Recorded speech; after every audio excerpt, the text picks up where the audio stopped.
এবার ত্রিপুরাতে বিজেপির একেবারে মন্ত্রীর মিছিলে ইন্দিরা গান্ধীর স্লোগান অর্থাৎ কংগ্রেসের স্লোগান, আর এটাই নিয়ে সোশ্যাল মিডিয়ায় চরম ভাইরাল। সেই ত্রিপুরার ভগবান দাস শাসক দল বিজেপির মন্ত্রীর সামনাসামনি কি বলছেন, প্রতিক্রিয়াটি দেখুন।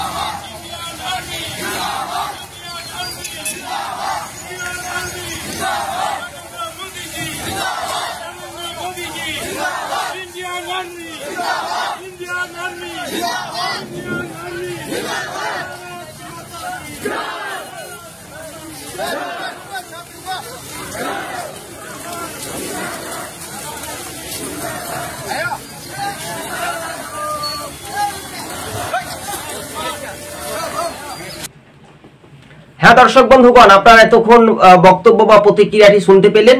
এটা হচ্ছে উত্তর পূর্বের রাজ্যে ত্রিপুরার ঘটনা, অর্থাৎ জাতীয় পতাকা নিয়ে বিজেপির মণ্ডল নেতা থেকে মন্ত্রীরা একেবারে শান্তিপূর্ণভাবে মিছিল করছিলেন দেশের সেনাবাহিনীদের জন্য, এবং সেখান থেকে ইন্দিরা গান্ধী জিন্দাবাদ বলে মন্ত্রী ভগবান দাসের সামনাসামনি বিজেপির মণ্ডল থেকে কার্যকর্তা নেতাদের এই প্রতিক্রিয়া শুনতে পেলাম।